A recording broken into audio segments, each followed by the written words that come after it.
আজকে ভগবানগোলা ব্লক 1 এবং 2-এর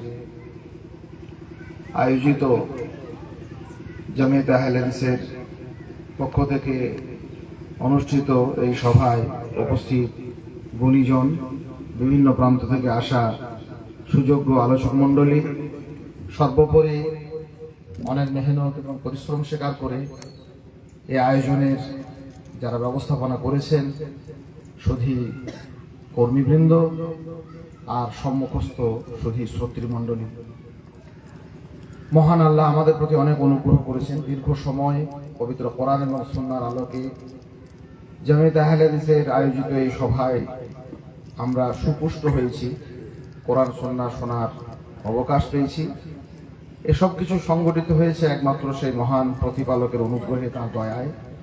সেই রবের কৃতজ্ঞতা আমরা আন্তরিকভাবে জ্ঞাপন করি, আলহামদুলিল্লাহ। অনেক দরুদ সালাম বিবর্ষিত হোক নবী মুহাম্মদ রাসূলুল্লাহ সাল্লাল্লাহু আলাইহি সাল্লামের উপর। পৃথিবীতে মানুষের জন্য এমন কোনো কল্যাণকর বিষয় নেই যা তিনি আমাদেরকে জানিয়ে যাননি, তেমনি যা কিছু অকল্যাণকর মানুষের, তার সর্ববিধ বিষয়ে আমাদেরকে সজাগ সচেতন করে গেছেন। এক পৃথিবী, এক হৃদয়, এক সমুদ্র ভালোবাসা জ্ঞাপন করে সমস্ত কল্যাণের রূপরেখা যেমন তিনি আমাদেরকে দেখিয়েছেন ওহী ইলাহির মাধ্যমে, তেমনি সমস্ত বিপর্যয়ের, সমস্ত বিপদের, সমস্ত অকল্যাণের পথগুলি থেকে আমাদেরকে সজাগ সতর্ক করেছেন। সেই নবী মুহাম্মদ রাসূলুল্লাহ সাল্লাল্লাহু আলাইহি সাল্লামের উপর অসংখ্য দরুদ সালাম বিবর্ষিত হোক। আল্লাহুম্মা সাল্লি আলাইহি আল্লাহুম্মা বারিক আলাইহি।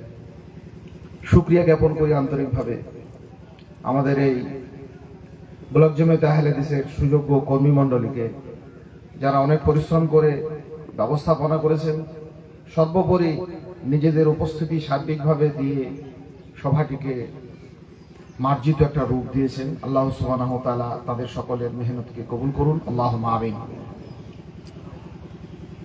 আমাকে একটা বিষয় দেওয়া হয়েছে, ইলাহি গজবের প্রকৃত কারণ, তা থেকে উত্তরণের উপায়। আল্লাহর আযাব গজব, আল্লাহর শাস্তি, আল্লাহ সুবহানাহু ওয়া তাআলা নিজেই বলছেন তার শাস্তি কত ভয়াবহ, কত ভয়ঙ্কর। কোরআনে এবং সুন্নাহয় তার সুদীর্ঘ আলোচনাও রয়েছে, আমরা জানি। মূল কতগুলো নিরিখ, কতগুলো প্রেক্ষিত, কতগুলি কারণ বিভিন্নভাবে আল্লাহ সুবহানাহু ওয়া তাআলা আমাদের কাছে ব্যক্ত করেছেন, আমাদেরকে জানিয়েছেন, যাতে করে আমরা সেই গজবের, সেই আযাবের, সেই শাস্তির আমরা শিকার না হই। আমরা যে সুস্থ স্বাভাবিকভাবে বেঁচে আছি, এটি আল্লাহর একটা মহান অনুগ্রহ। কারণ পবিত্র কোরআন এবং সুন্নাহর আলোকে আমাদের পূর্বে যে সমস্ত জাতিরা এসেছিল, তাদেরকে যে অপরাধের কারণে, যে সমস্ত কর্মকাণ্ডের কারণে আল্লাহ সুবহানাহু ওয়া তাআলা সমূলে উৎখাত করেছিলেন, কিছুই চিহ্ন ছিল না, সব একদম লোপাট করে দিয়েছিলেন। তাদের নামগন্ধ পর্যন্ত উচ্চারণ করার কেউ লোক ছিল না। যে কাজগুলির কারণে আল্লাহ সুবহানাহু ওয়া তাআলা তাদের উপরে আযাব দিয়েছিলেন এক, আর কাউকে কাউকে বাঁচিয়ে রেখেছিলেন, তাদেরকে বিকৃত একটা রূপ দিয়ে চেহারার বিকৃতি ঘটিয়ে দিয়েছিলেন। একটা কাজ করেছে কিছু মানুষ, একজন, দুজন, পাঁচজন, একটা কম, একটা জনতা, একটা জনপদ, সেই কাজের বদলায় আল্লাহ সুবহানাহু ওয়া তাআলা তাদের চেহারা বিকৃতি করেছেন। কাউকে কুকুর শুকর করে দিয়েছেন, কাউকে বাঁদর করে দিয়েছেন। মুহূর্তের মধ্যে বাড়ি থেকে বের হয়ে গেছে, মানুষের রূপ ধরে নিজের বাড়িতে যখন ঢুকতে যাচ্ছে তখন সবাই তাড়া করছে। শুকরের রূপ ধরে আসলে কে ঢুকতে দেবে? বাঁদরের রূপ ধরে এলে কে ঢুকতে দেবে? নিজের বাড়িটা চিনতে পারছে, ঢুকতে দিচ্ছে না কেউ। ওই বাঁদর, কুকুর, বেড়াল, শুকরের মতো তাদেরকে তাড়া করেছে। যে কাজগুলো করে করার কারণে আল্লাহ সুবহানাহু ওয়া তাআলা এই শাস্তিগুলো পৃথিবীতে নাজিল করেছেন, সেই কাজগুলো কিছু মানুষ করেছিল, এক আধবার করেছিল, কিছু একটা সময় ধরে করেছিল। বর্তমান বিশ্বে সেই সমস্ত অপরাধগুলো তুমুল ভাবে বিদ্যমান, তার থেকে অনেক বেশি জনসংখ্যা, অনেক বেশি মানুষ, অনেক দীর্ঘ একটা জনপদ, অনেক লম্বা একটা সময় ধরে করে যাওয়ার পরেও আল্লাহ সুবহানাহু ওয়া তাআলা এই উম্মাতকে এখনো সমূলে ধ্বংস করেননি, আর তাদের চেহারাকেও বিকৃত করেননি। এটি হয়েছে মূলত নবী মুহাম্মদ রাসূলুল্লাহ সাল্লাল্লাহু আলাইহি সাল্লামের খাস দোয়া, উম্মতের উপরে তার গভীর ভালোবাসা তিনি এই দোয়া করতেন যে হে আল্লাহ, আমার উম্মতকে এইরকম সমূলে উৎখাত করার মতো আযাব দিও না, তাদেরকে সময় দিয়ে যেন তারা তওবা করতে পারে। আর চেহারার বিকৃতি থেকে তাদেরকে তুমি রক্ষা করো, সুরক্ষিত রাখো। এই বাঁদর, কুকুর, বিড়াল, শুকর এইসব করে দিও না। নবী মুহাম্মদুর রাসূলুল্লাহ সাল্লাল্লাহু আলাইহি সাল্লাম এই দোয়া করেছিলেন। স্বাভাবিক সুস্থ হয়ে বেঁচে রয়েছি আমরা সবাই, অনেক মানুষ, আলহামদুলিল্লাহ। এটি রাসূল সাল্লাল্লাহু আলাইহি সাল্লাম আমাদের জন্য খাস করে দোয়া করেছিলেন, তার একটি পরিণতি, তার একটি ফলাফল। নইলে যে আযাব গজবের কারণে আল্লাহ সুবহানাহু ওয়া তাআলা যে সমস্ত শাস্তিগুলো আরোপ করেছেন পৃথিবীতে, ও ধরনের কাজকর্মগুলো পৃথিবীতে তার থেকে অনেক বেশি প্রকারে, অনেক বড় জায়গা জুড়ে এবং অনেক বড় ক্ষেত্র এবং অনেক সংখ্যক মানুষ তুমুলভাবে করে যাচ্ছে। আমরা সংক্ষিপ্ত সময়ে আমরা দেখব ইনশাআল্লাহ তাআলা, যে সেই সমস্ত আলোচনায় যাব। আযাবের আল্লাহ সুবহানাহু ওয়া তাআলার প্রতি যে আযাব আছে, মোটামুটি তার তিনটি বিধি। একটা হচ্ছে মানুষের কৃতকর্মের জন্য আল্লাহ সুবহানাহু ওয়া তাআলা আযাব দেন। পবিত্র কোরআনে আল্লাহ পাক রব্বুল আলামিন স্পষ্ট করেছেন, যাহারাল ফাসাদু ফিল বাররি ওয়াল বাহর বিমা কাসাবাত আইদিন নাস। মানুষের কৃতকর্ম যখন মানুষের কাজ হয়ে ওঠে না, মানুষের নয়, যে কাজ কোনোদিন মানুষের সম্ভব ছিল না, আদম আলাইহিস সালাম থেকে নিয়ে নূহ আলাইহিস সালাম পর্যন্ত যে সোনালী যুগ, সোনালী সময়কাল ছিল, এই দীর্ঘ 10 প্রজন্মের ব্যবধানে কোনো মানুষ এ সমস্ত কল্পনা করতে পারেনি। শিরক থেকে নিয়ে, বেদাত থেকে নিয়ে, অশ্লীলতা থেকে নিয়ে, রাজনৈতিক রাহাজানি থেকে নিয়ে, মানুষের উপর অত্যাচার থেকে নিয়ে, জুলম থেকে, হাজারো রকমের এই কাজগুলো মানবীয় কাজ থেকে যখন তারা বিচ্যুত হয়, মানুষের কৃতকর্মের জন্য আল্লাহ সুবহানাহু ওয়া তাআলা আযাব দেন। এটি একটা রীতি।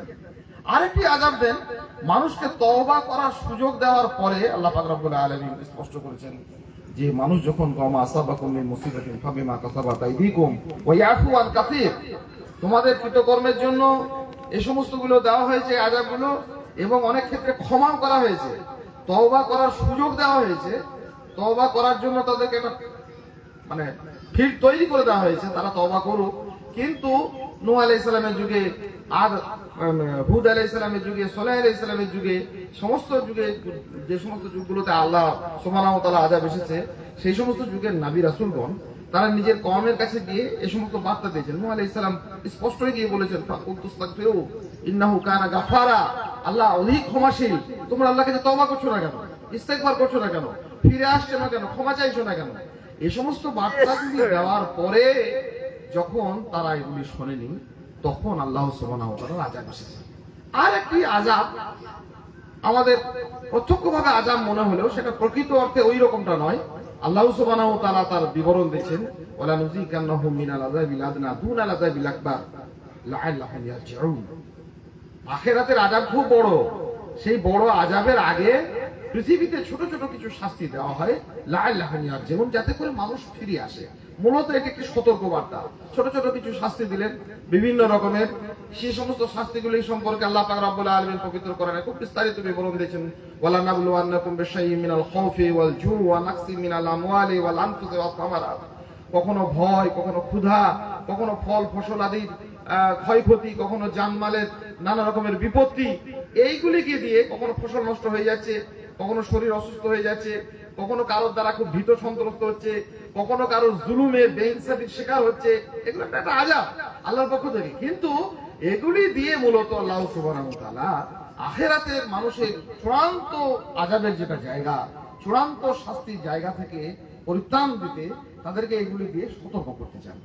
তাহলে মূলত আযাব এবং আযাবের নাজিলের, আযাব প্রেরণের মৌলিক যে কারণগুলি আল্লাহ সুবহানাহু ওয়া তাআলা যুগে যুগে নবী রাসূল আলাইহিস সালাতু ওয়াত তাসলিমদেরকে দিয়েছেন। তাদের কওমরা সেই সমস্ত কাজগুলি যখন সম্পাদন করেছে, এই সমস্ত কাজগুলি তাদের কওমের দ্বারা যখন সংগঠিত হয়েছে, আল্লাহ সুবহানাহু ওয়া তাআলা সরাসরি তাদের উপর সেই আযাবগুলো নাযিল করেছেন। এবং বিভিন্ন প্রেক্ষিতে নবী রাসূলদের এই জীবনী থেকে আমাদেরকে শিক্ষণীয় বিষয়গুলি আল্লাহ সুবহানাহু ওয়া তাআলা তুলে ধরেছেন। আমরা সেই সমস্ত বিষয়গুলিকে সরাসরি নবী রাসূলদের উপমার সঙ্গে আলোচনা করব, যাতে করে বুঝতে সুবিধা হয়, প্র্যাকটিক্যালে কিভাবে ব্যাপারটা ঘটেছিল এগুলো আমাদের কাছে খুব সহজ হয়। এই জন্য পূর্ববর্তী জামানায় যে সমস্ত মূলত 6টি জাতিকে আল্লাহ পাক রব্বুল আলামিন সমূলে উৎখাত করেছিলেন আযাব দিয়ে, তাদের নিরিখ, তাদের মূল কারণ কি ছিল, যুগে যুগে নবী মুহাম্মদ রাসূলুল্লাহ সাল্লাল্লাহু আলাইহি সাল্লামের উম্মতের উপরেও কিয়ামত পর্যন্ত একই ধারা বহমান আছে পৃথিবীতে। সেই অপরাধগুলি যদি হয় তাহলে তারা আযাবের হকদার হয়ে যাবে। হয়তো সমূলে উৎখাত হচ্ছে না, হয়তো চেহারা বিকৃত হচ্ছে না, কিন্তু আযাব থেকে যে তারা খালি থাকবে এটি সম্ভাবনা নেই। প্রথম একটা বিস্তীর্ণ ক্ষেত্র জুড়ে আল্লাহ সুবহানাহু ওয়া তাআলা ইলাহি আযাব এসেছিল নূহ আলাইহিস সালামের যুগে। কেন? কারণটা কি? নূহ আলাইহিস সালামের কওম এই পৃথিবীর মাটিতে প্রথম অনেক অপরাধ করেছিল। আমরা যে নবী রাসূল আলাইহিস সালাতু ওয়াস তাসলিমের যে সমস্ত কওমরা তাদের কোনো পাপের জন্য তাদের শাস্তি এসেছে, যে নির্দিষ্ট পাপটিকে নিয়ে আমরা একটা একটা আলোচনা করবো, সেটা বাদ দিয়েও তারা যে অনেক অপরাধী ছিল এটা সত্য, কিন্তু মূলত যে অপরাধের কারণে তাদেরকে এইরকম একটা বিস্তীর্ণ ক্ষেত্র জুড়ে তাদের উপর শাস্তি আসা, সেই অপরাধ ছিল শিরক। আল্লাহর জমিনে আল্লাহ সুবহানাহু ওয়া তাআলা মানুষকে পাঠিয়েছেন তাওহীদ বিকাশের জন্য। যুগে যুগে নবী রাসূল আলাইহিস সালাতু ওয়াস তাসলিমদেরকে প্রেরণ করেছেন। ওয়ালাকাদ বাসনা ফি কুল্লি উম্মাতিন রাসূলান আন ইবুদুল্লাহ, কেবলমাত্র আল্লাহ সুবহানাহু ওয়া তাআলার ইবাদত হবে। মানুষকে আল্লাহ পাক রব্বুল আলামিন সৃষ্টি করেছেন ওমা খালাকতুল জিন্না ওয়াল ইনসা ইল্লা লিয়াবুদুন, কেবলমাত্র ইবাদতের জন্য।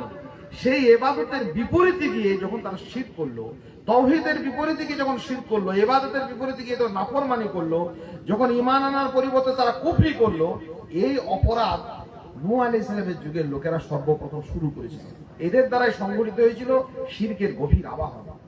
আদম আলাইহিস সালাতু ওয়াস তাসলিম থেকে নিয়ে নবী নূহ আলাইহিস সালাম পর্যন্ত এই 10 প্রজন্মের ব্যবধানে দীর্ঘ একটা 10 প্রজন্ম, কুল্লুহুম আলা শরিয়াতিন মিনাল হক, এরা সবাই হকের পথে ছিল। হক বলতে তাওহীদের উপরে ছিল। তাওহীদ মানুষের উপর আরোপিত কোনো ব্যবস্থাপনা নয়, একমাত্র আল্লাহ সুবহানাহু ওয়া তাআলার ইবাদত হবে আল্লাহর জমিনে। এটি হচ্ছে মানুষের শাশ্বত চাহিদা, মানুষের চিরন্তন প্রবৃত্তি। তাওহীদ মানুষের অন্তরস্থলের একটা বিষয়।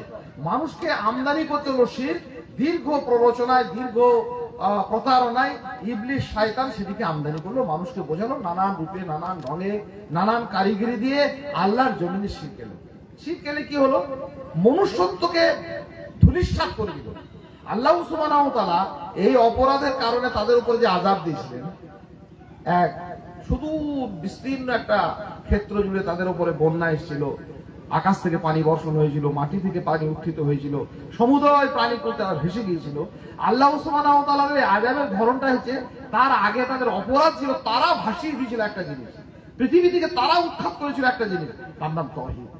যে কাজের জন্য, যে বিশ্বাসের জন্য, যে ধারণা পৃথিবীতে প্রতিষ্ঠিত করতে, বিকশিত করতে আল্লাহ সুবহানাহু ওয়া তাআলা যুগে যুগে নবী রাসূলদেরকে প্রেরণ করেছেন, যুগে যুগে মানুষকে আল্লাহ সুবহানাহু ওয়া তাআলা সৃষ্টি করেছেন, সেই ধারণাকে যারা পৃথিবী থেকে উৎখাত করতে চায়, পৃথিবী থেকে ভাসিয়ে দেয়, সেগুলোকে যারা বন্যা স্রোতের মতো যারা নিজেদের জীবন থেকে বিচ্ছিন্ন করে দেয়, আল্লাহ সুবহানাহু ওয়া তাআলা তাদের অস্তিত্ব রাখতে চান না।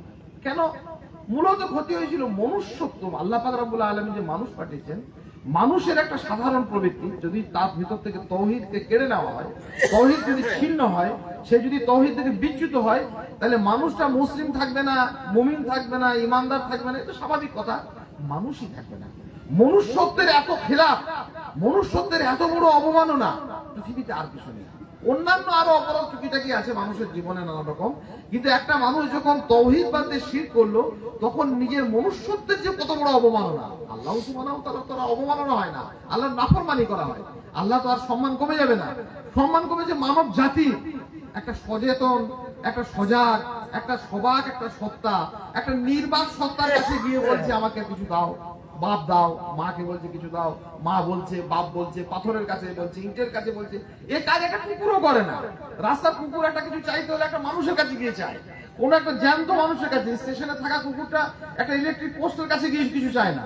রাস্তায় ঘুরে বেড়ানো একটা পশু একটা মৃত মানুষের কাছে গিয়ে কিছু চায় না, একটা পাগলের কাছে গিয়ে চায় না, একটা মাতালের কাছে কিছু চায় না। কারণ পৃথিবীর ওই চতুষ্পদ জন্তুটির, ওই কুকুরটির একটা জ্ঞান আছে, সাধারণ বোধ বুদ্ধি আছে। এই বোধ বুদ্ধিটিকে কাজে লাগায় যে কোনো মৃত মানুষের কাছে, কোনো পাগলের কাছে, কোনো মাতালের কাছে, একটা ইলেকট্রিক পোস্টের কাছে, একটা মূর্তির কাছে দাঁড়িয়ে কিছু পাওয়া যাবে না। আপনি চা খাচ্ছেন, বিস্কিট খাচ্ছেন, আপনার কাছে গিয়ে দাঁড়াবে। এইটুকুও জানে যে অন্তত কিছু দিতে গেলে একজন সবাক, একজন সজগ, মানে জ্যান্ত, একটা জীবিত একটা সত্তা হওয়া দরকার। নির্জীব কেউ কিছু দিতে পারে না। মানুষ একটা চতুষ্পদ জন্তুর থেকে তখন হীন হয়ে যায়, তার মনুষ্যত্ব লীন হয়, তার মনুষ্যত্ব বিলীন হয়ে পড়ে যখন সে একটা পাথরের কাছে গিয়ে, একটা মূর্তির কাছে গিয়ে, একটা ইলেকট্রিক পোস্টের কাছে গিয়ে, অথবা হয়তো 200 বছর আগেকার একটা মৃত মানুষ কবে শুয়েছিল, সে আজ কি হয়েছে না হয়েছে তার ঠিক ঠিকানা নাই, কবরের কাছে গিয়ে বলে বাবা কিছু দাও, ও আরেক জায়গায় গিয়ে বলে মা কিছু দাও। পাথরের কাছে গিয়ে বলছে গাছের কাছে গিয়ে। এই ব্যাপারটা আল্লাহ পাক রব্বুল আলামিন এত এই অপরাধ সহ্য করেননি, তাদেরকে ধূলিসাৎ করা হয়েছিল। তাহলে ইলাহি গজবের আল্লাহ সুবহানাহু ওয়া তাআলা যে 6টি জাতিকে পৃথিবী থেকে সমূলে উৎখাত করেছিলেন, তাদের প্রথম অপরাধ ছিল পৃথিবীতে তাওহীদের বাদ দিয়ে শিরকের আবাহন তৈরি করা, শিরকের উন্মাদনা তৈরি করা, শিরক নানা রকমের প্ররোচনা এবং প্রতারণা দিয়ে মানুষকে তাওহীদ থেকে বিচ্যুত করে শিরকের অন্ধকারের দিকে নিয়ে আসা। দ্বিতীয় একটা জাতি এলো হুদ আলাইহিস সালামের, তাদের নাম হচ্ছে কওমে আদ। এদের মধ্যে কি ছিল? শিরক ছিল না? শিরক ছিল। শিরক থাকার পরেও এদের মধ্যে অন্য একটা ধরন আরো একটা তাদের সঙ্গে যুক্ত হলো। যত দিন যাচ্ছে অপরাধের প্রবণতাগুলো, অপরাধের ধরনগুলো, অপরাধের ক্ষেত্রগুলো আস্তে আস্তে বাড়ছে। কওমে আদের অনেক অপরাধ ছিল, আল্লাহ পাক রব্বুল আলামিন পবিত্র কোরআনে স্পষ্ট করেছেন। আলাম তারা কাইফা ফাআলা রাব্বুকা বিআদ ইরামা যাতিল ইমাদ আল্লাতী লাম ইখলাক মিসলুহা ফিল বিলাদ ওয়া সামুদ আল্লাযীনা জাবু সখরা বিল ওয়াদ ওয়া ফিরআউনা যিল আওতাদ আল্লাযীনা তাগাও ফিল বিলাদ। ওই সমস্ত দুষ্কৃতী জাতিগুলোর কথা উল্লেখ করে আল্লাহ বলছেন, এরা জমিনে আল্লাহর এই সুন্দর ভবনটিতে যে সুন্দর রচনা করেছেন আল্লাহ পাক রব্বুল আলামিন, গাছপালা, নদী, নালা, সাগর, সমুদ্র, সৈকত, এই পরিপূর্ণ সৌজন্যে, সৌন্দর্যে পরিপূর্ণ একটা জনমণ্ডলী, পরিপূর্ণ একটা জনপদ, তারা কি করেছিল? ফাসাদ তৈরি করেছিল, বিপর্যয় করেছিল। তো বিপর্যয়ের ক্ষেত্র হচ্ছে আদের কওমে আদের কাজ হচ্ছে বড় বড় বিল্ডিং বানানো এবং সেই সমস্ত অল্প মূল্যে, সামান্য নামমাত্র মূল্যে সেই শ্রমিকদেরকে খাটানো, বিশাল বিশাল প্রাসাদ তৈরি করা, আর সেই প্রাসাদের অহংকারে ঔদ্ধত্যে নিজেদেরকে পৃথিবীর সর্বশ্রেষ্ঠতম শক্তিশালী মনে করা। ঔদ্ধত্য ঢুকেছিল প্রাসাদ রচনা। প্রাসাদ রচনা কি অপরাধ? হ্যাঁ অপরাধ। আপনার প্রয়োজনের জন্য ঘর করতে পারেন, বাস করার জন্য ঘর করতে পারেন, মাতালামি করার জন্য নয়, অন্যায় নোংরামো করার জন্য নয়, হোটেল ভাড়া দিয়ে সেখানে নোংরা নানা রকমের অশালীন কাজ হবে তার জন্য নয়। পৃথিবীতে অধিকাংশ অপরাধ হয় নিজের বাড়িতে নয়, অপরের বাড়িতে। ব্যভিচার থেকে, খুন থেকে, রাহাজানি থেকে, আরো রকমের চুরি থেকে, সুদ থেকে, সুদের মুআমেলা থেকে, মদ থেকে, নানা রকমের আফিম থেকে নিজের বাড়িতে বসে বসে করতে পারে? কদিন করবে? কদিন করবে? তার জন্য ভাড়া বাড়ির দরকার হয়। বড় বড় রাস্তার ধারে ধারে মানুষ তৈরি করে রেখেছে হারাম টাকা, মাফিয়াদের টাকাতে বড় বড় বিল্ডিং। কি করেছে? বারে ভাড়া দিয়েছে, লটারিওয়ালাদেরকে ভাড়া দিয়েছে, ওই কালোবাজারিদেরকে ভাড়া দিয়েছে, চোরা চালান কারবারিদেরকে ভাড়া দিয়েছে, মদ খোরদেরকে ভাড়া দিয়েছে, জুয়া খোরদেরকে ভাড়া দিয়েছে। আর শেষ নোংরামি দেখতে গেলে বিভিন্ন শহরের উপকণ্ঠগুলোতে যাবেন, দেখবেন বড় বড় বাড়ি। মানুষ নিজের বাড়িতে অপরাধ করতে পারে না অত। সেই জন্য নবী সাল্লাল্লাহু আলাইহি ওয়াসাল্লাম বলেছেন, তোমার প্রয়োজনে একটা ঘর করো, মেহমান টেহমান আসবে আরো ঘর একটা দুটো করো, আর তার বেশি যদি করো তো সে শয়তান থাকবে। এই প্রাসাদের ঔদ্ধত্য ছিল কওমে আদের প্রথম কারণ। বিরাট বিরাট প্রাসাদ তৈরি করতো আর স্বল্প মূল্যে, সামান্য নামমাত্র মূল্যে সেই সমস্ত লেবারদেরকে খাটাতো। বিশাল বিশাল পাহাড়কে তাদের মাথার উপরে চাপিয়ে দিয়ে সেই পাথরগুলোকে নিয়ে নিয়ে নানা রকমের কেরামতি দেখাতো। আর পৃথিবীর সর্বশ্রেষ্ঠতম জাতি আল্লাহ কি কথা? আল্লাহ রাসূলের সব কোনো কথা নেই, নবুয়তের উপরে কোনো রকমের ঈমান নেই, আল্লাহ সুবহানাহু ওয়া তাআলার পরিপূর্ণ নাফরমানি, আল্লাহ পাক রব্বুল আলামিন সহ্য করেননি। আলাম তারা কাইফা দারাবাল্লাহ কাইফা ফাআলা রাব্বুকা বিআদ, তুমি কি দেখোনি তোমার প্রতিপালক কওমে আদের সঙ্গে কি করেছে? এই ঔদ্ধত্যকে আল্লাহ সুবহানাহু ওয়া তাআলা মিসমার করে দিলেন। ওই ঘর চাপা পড়ে তারা পৃথিবী থেকে ধূলিসাৎ হয়ে গেল। আমরা সাবধান হব, সতর্ক হব, বিশেষ করে নিজেদের বিলাস বেশনের ব্যাপারে, নিজেদের আকাশচুম্বী অট্টালিকার ব্যাপারে। আমরা বাড়ি করছি কিসের জন্য, কেন, কোন কারণে? আর ঘর বাড়ি, প্রাসাদ, অট্টালিকা মানুষের ঔদ্ধত্যের কারণ না হয়। মানুষ খাওয়া দাওয়ায় নবী সাল্লাল্লাহু আলাইহি সাল্লাম বলেছেন যে এর মধ্যে কোনো খায়ের নেই, কল্যাণ নেই। কারণ মানুষ পোশাক পরে, মানুষ খায়, পোশাক ছিঁড়ে যায়, খাওয়াটা হজম হয়ে যায়, এইসব ব্যাপারগুলো খুব স্বাভাবিক ব্যাপার। কিন্তু বড় বড় প্রাসাদ তৈরি করে মানুষ প্রতিনিয়ত সেই ঔদ্ধত্য মানুষ কি করে? আমার বাড়িটা এখন দেখবেন, চলুন, আমি চলুন তো কিছু নাই, তুমি দেখাতে চাইছি কত বড় বিল্ডিং আমি তৈরি করেছি। এই প্রতিটি মর্মে মর্মে শয়তানের ওয়াসওয়াসায় হৃদয়ে তাদের জাগৃত হয়, হৃদয়ে পুঞ্জীভূত থাকে, আর সেটা সবসময় গুঞ্জরিত হয় যে আমি একজন মানুষ, দেখো তুমি কিরকম করেছি, আল্লাহর জমিনে কত প্রাসাদ তৈরি করেছি। কওমে আদের এই ঔদ্ধত্য, তাদের এই লাম্পট্য, এই রাজকীয় লাম্পট্য, আল্লাহ সুবহানাহু ওয়া তাআলা রাজা, তিনি রাজা, তিনি এসব সহ্য করেন, একদম আযাব এসে সব ভবিষ্যৎ। তাদের বড় করে একটা কওম হলো সামুদ জাতি, সালেহ আলাইহিস সালাম। এই জাতি এগুলো তো ছিলই, এরাও বিল্ডিং করতো, এরাও শিরক করতো, তার ফাঁকে আর একটা জিনিস হতো, সেটার নাম হচ্ছে তাদের মধ্যে শিল্প সাধনা। ওরা মনে করলো যে আমাদের মতো আর পৃথিবীতে কেউ নাই। উপত্যকায় তারা নানা রকমের ঘষে মেজে চারুকলা সৌন্দর্যে পরিপূর্ণ ঘষে ঘষে ঘষে ঘষে পাথরকে তৈরি করে নানা রকমের অবয়ব, এর নাম দিল তারা শিল্প, এর নাম দিল আমাদের দেশের লোকেরা এখন বলে ভাস্কর্য, এর নাম সংস্কৃতি। সংস্কৃতির নাম করে শুরু করলো আসলে লাম্পট্য। ব্যভিচার থেকে, অন্যায় রাহাজানি থেকে, অহংকার ঔদ্ধত্য থেকে, গরিব মজলুম মানুষদের উপর নিপীড়ন থেকে সবকে বহাল তবিয়তে চালিয়ে গেল আর নিজেদেরকে প্রকাশ করলো সংস্কৃতিবান। আমরা রুচিশীল, আমরা মার্জিত রুচির অধিকারী। সারা পৃথিবীতে আজ বহাল তবিয়তে চলছে। দেখবেন সংস্কৃতির নাম করে, ললিত কলার নাম করে নগ্নতাকে মানুষ প্রকাশ করেছে, ভাস্কর্যের নাম করে, চিত্রকলার নাম করে, শিল্পের নাম করে পৃথিবীতে আসলে লাম্পট্যটাকে তারা জারি রেখেছে। এবং তারা মানুষের সামনে যত উদারতা থাকে তার বিন্দুমতের কোনো সম্পর্ক নেই, হিংস্রতায় পরিপূর্ণ। ফরাক্কার বাঁধ ভেঙে লক্ষ লক্ষ মানুষ না খেতে মরছে, ওদিকে ওরা আমরা সিনেমা ফেস্টিভ্যাল করছে, কোটি কোটি টাকা আকাশে উড়িয়ে দিচ্ছে। এই লাম্পট্য শুরু হয়েছিল ওই সামুদ জাতিকে। লক্ষ লক্ষ মানুষ নিষ্পেষিত হচ্ছে, না খেয়ে নির্যাতিত হচ্ছে নানা রকমের অত্যাচারে, আর ওরা পাথর ঘষে ঘষে সেই সমস্ত কম মূল্যে লেবার গুলোকে খাটিয়ে খাটিয়ে ওরা বলছে আমরা শিল্প করছি, সংস্কৃতি তৈরি করছি, আর নানা রকমের আমরা রুচিশীল ভাস্কর্য স্থাপত্য বয়ান করছি।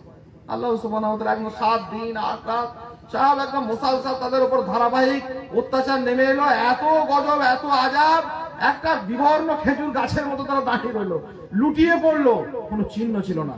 কোন কোন পরবর্তীকালের যারা ভাস্কর্য বিশেষজ্ঞ, জীবাশ্ম ফসিল নিয়ে যারা চর্চা করেছেন, তারা এগুলো নিয়ে অনেক তত্ত্ব তলাশ নিয়েছেন যে এমন ভাবে দুই পাহাড়ের নিচে, দুই পাথরের নিচে তারা মরে গিয়েছিল আল্লাহর আযাবের ফলে। একটা সন্তান যদি একটা তার মায়ের বুকে দুধ পান করছিল, তো সেই মুখটা সন্তানটা মায়ের বুক থেকে সরিয়ে নেওয়ার সময় পায়নি, ওইভাবেই চেপে গেছে। তাদের ফসিল গুলো পরবর্তীকালে পাথর ভেঙে ভেঙে জীবাশ্মগুলো মানুষ আবিষ্কার করেছে।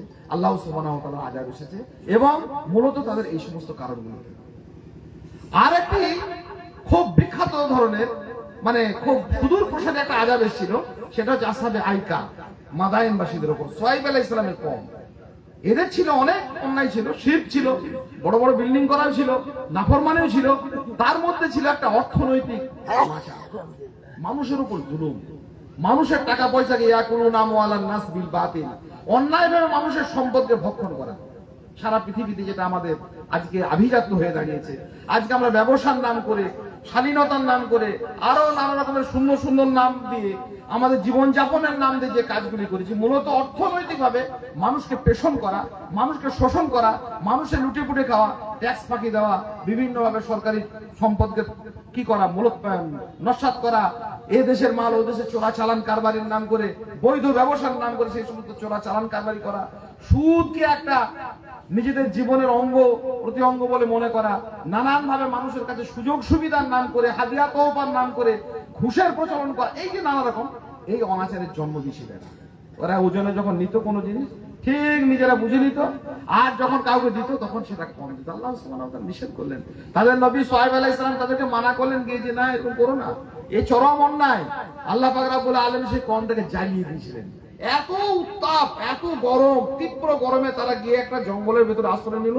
আল্লাহ সুবহানাহু ওয়া তাআলা সেখানেও তাপ দাহিকা শক্তি প্রয়োগ করলেন এবং পৃথিবী থেকে তার ধূলিসাৎ হলো। মূলত অর্থনৈতিক অনাচার বিভিন্ন ভাবে মানুষের উপরে, ব্যক্তিতে ব্যক্তিতে বিভিন্ন ব্যবসা বাণিজ্য করতে গিয়ে, ঠকাতে গিয়ে, বিভিন্ন ভাবে লোককে প্রতারণা করে এক জিনিস দেবো বলে আর এক জিনিস দেওয়া, এতটা পরিমাণ দেবো বলে আর একটা পরিমাণ দেওয়া, তোমাকে আমি বেশি দিচ্ছি কম দামে দিচ্ছি বলে সেটাকে অধিক দাম নেওয়া, আর সুদ সর্বস্ব অর্থনৈতিক পুঁজিবাদের একটা হাতিয়ার, সুদি কারবার করা, চোরাচালান কারবারি করা, দেশকে ফাঁকি দেওয়া, রাষ্ট্রকে ফাঁকি দেওয়া, বিভিন্ন রকমের যত রকমের এই অর্থনৈতিক অনাচার মানুষের উপরে এসেছে। আল্লাহ পাক রব্বুল আলামিন জমিনে যে পরিমাণ সম্পদ দিয়েছেন এই পৃথিবীর মানুষের জন্য যথেষ্ট, একেবারে টইটম্বুর। কিন্তু একটা মানুষ এতগুলো খেয়ে নিলে আর একটা মানুষ কি করে খাবে? সে তো খেতে পারছে না। এই জন্য অভুক্ত মানুষ তৈরি হয়েছে, এই জন্য অনাহারে থাকা মানুষ তৈরি হয়েছে, এই জন্য পৃথিবীতে বৈষম্য তৈরি হয়েছে।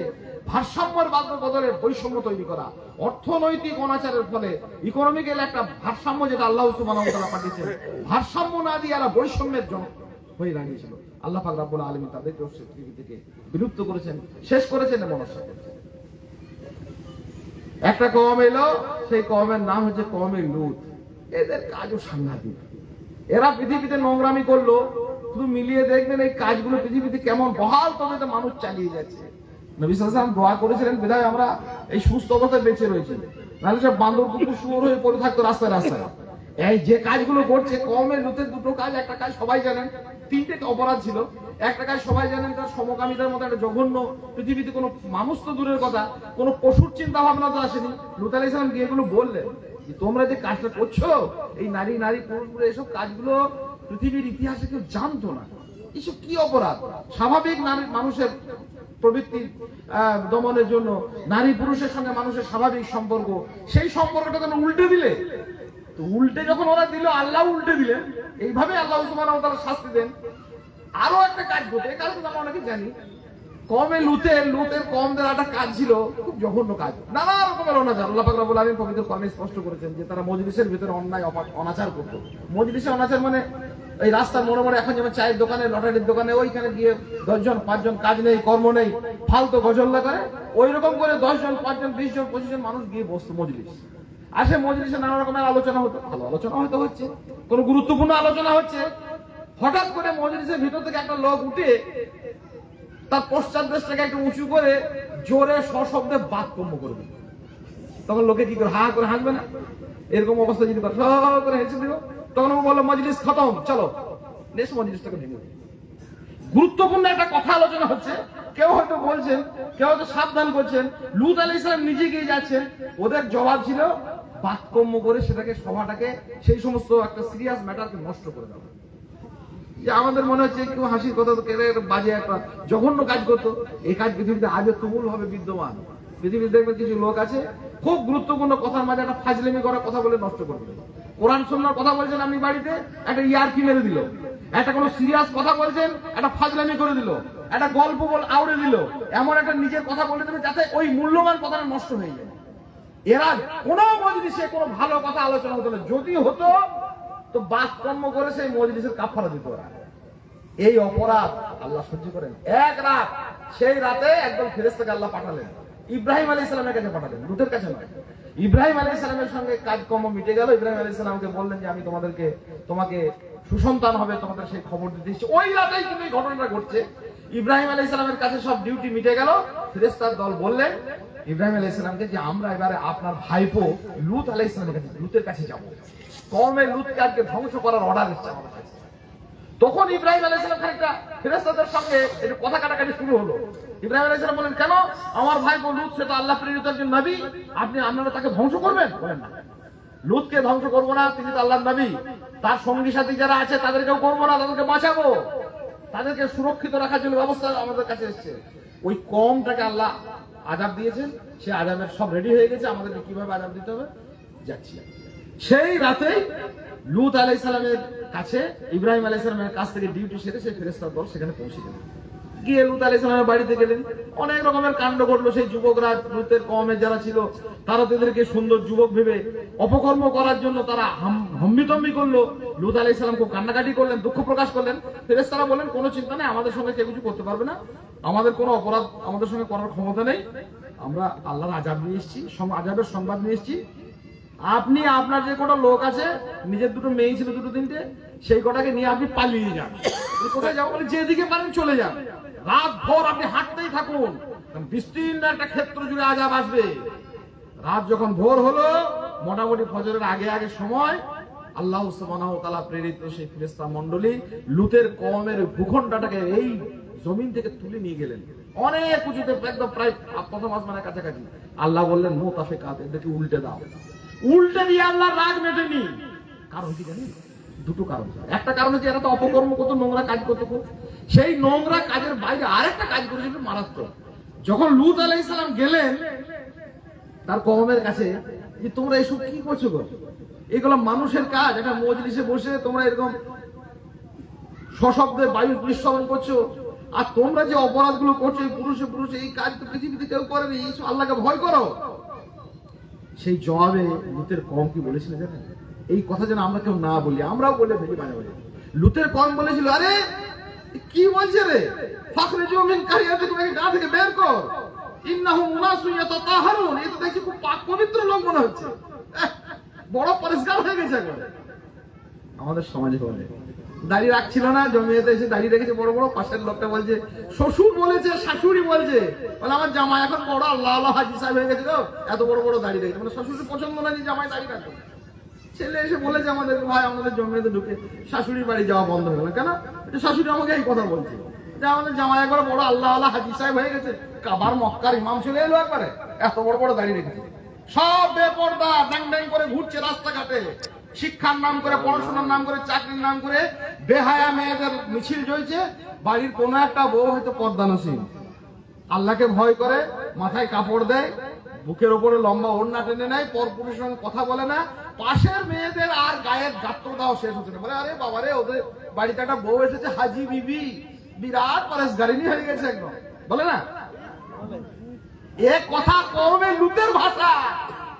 আপনি মোহাম্মদের উপর না কওমে লুতের বংশধর রে ভাই। এই কথা বলে যাচ্ছে ভালো মানুষদেরকে, পরেশগার লোকদেরকে, আল্লাহওয়ালা লোকদেরকে। কেউ কোনো ত্রুটি বিচ্যুতির মধ্যে ছিল, আলহামদুলিল্লাহ পরেশগার, তিনি তাকওয়া অবলম্বন করেছেন, সেসব বাদ দিয়ে ভালো কাজ করছেন। বলে আরে ও তো দেখছি একবারে সাংঘাতিক আল্লাহ আল্লাহ হয়ে গেল, বিরাট পরেশগার হয়ে গেল। লুতের কওমের কাছে যখন লুত আলাইহিস সালাম বলছে যে আল্লাহর আযাব আসতে পারে, আল্লাহকে ভয় করো, তখন কওমে লুত বলছে যে আপনি তো দেখছি বড় পবিত্র হয়ে গেছেন একবারে। আল্লাহ এসব কথা শোনে? আল্লাহ বললেন ধরে নিয়ে আসবে, তুলে নিয়ে এসে একবার উল্টে দিয়ে আল্লাহ রাগ মেটে দিয়ে তার উপরে আযাবের পর আযাব, উল্কা বৃষ্টি হয়েছে, উল্কা বৃষ্টি, সোরা, গন্ধক, অ্যাসিড, এখন প্রমাণ হচ্ছে সেই জায়গাগুলোতে। ডেড সি, বাহরুল মাইয়ের, সেই মৃত সাগর এখনো রয়েছে পৃথিবীতে, সেইখানে অনর্গল সেই লবণাক্ত বৃষ্টি হলো, আর এত পাথর পড়লো, এত অ্যাসিড বৃষ্টি হলো যে তার 1-1.5 কিলোমিটার জুড়ে, চারপাশে জমিন জুড়ে আজ পর্যন্ত ঘাস জন্মায়নি, সবুজের চিহ্ন মাত্র নেই। আল্লাহর আযাবকে আল্লাহ সুবহানাহু ওয়া তাআলা ধূলিসাৎ করে দিয়েছে। আল্লাহকে ভয় করি। এই কাজগুলো তুমুল ভাবে বিদ্যমান, একদম বহাল করে তো মানুষ করে যাচ্ছে, একদম নির্লিপ্ত ভাবে। শেষ আযাব এলো এক কওমের উপরে, একদম বড় বড় আযাবের মধ্যে, তাদের মধ্যে মুসা আলাইহিস সালামের কওম, ফেরাউনের দলবল।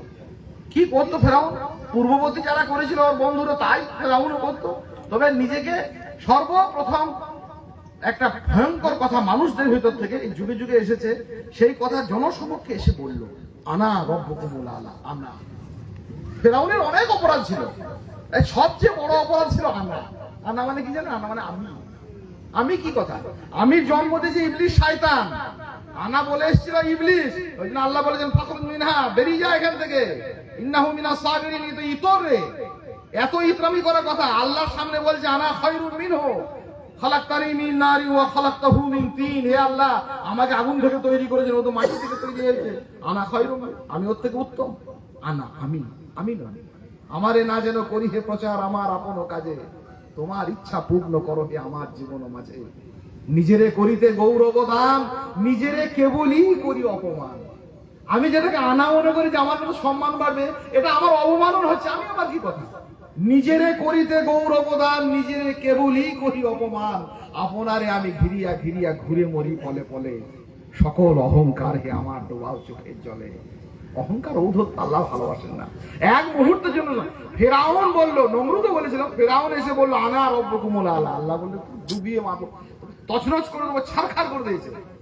আর ওই ঔদ্ধত্য, জাঁকজমকপূর্ণ, আর বিলাস বৈভব, এত বিলাসিতা, প্রাসাদে প্রাসাদে, অলিন্দে দরজায়, তার আচরণে, তার কথাবার্তায়, তার খাওয়া দাওয়াতে, তার বিলাস বলবে। প্রত্যেকটা মুহূর্তে আমি যা, কেউ যেন না থাকে, যা আমি খাবো এটা কেউ খেতে না পায়, আমি যে পোশাক গার্জিয়াস করবো আর কেউ না করতে পারে, আমি যে ব্র্যান্ডের জিনিস ব্যবহার করবো আর কেউ যেন ব্যবহার না করতে পারে। এই ঔদ্ধত্য আর জুলুম, অত্যাচার, ঠিক সবই ছিল নানা রকমের। আল্লাহ সুবহানাহু ওয়া তাআলা ডুবিয়ে মেরেছেন, তাকেও মেরেছেন, তার দলবলকেও মেরেছেন, নিশ্চিহ্ন করেছেন। পরবর্তী মানুষদের জন্য, বিশেষ করে উম্মতে মুহাম্মদীদের জন্য শিক্ষণীয় করে রেখেছেন যে দেখো এসব আচরণগুলো নবী মুহাম্মদ রাসূলুল্লাহ সাল্লাল্লাহু আলাইহি ওয়াসাল্লাম খাস দোয়া করে গেছেন, তাই বেঁচে রয়েছি, না কোনদিন ডুবে মরে আরো একাকার হয়ে যেত। তাহলে মূলত আবেগের কতগুলো কারণ আমরা এখান থেকে খুঁজে পেলাম পূর্ববর্তী নবীদের থেকে। একটা হচ্ছে শিরক, তাওহীদের বিপরীতে শিরক করা। একটা হচ্ছে নিজের ইচ্ছা মতো জীবন যাপন করা, ঔদ্ধত্য, প্রাসাদ রচনা করে মানুষের উপরে জুলুম অত্যাচার করে, শিল্পের নাম করে মানুষকে ধোকায় ফেলে দেওয়া, সমাজে বৈষয়িক জীবনে লেনদেনে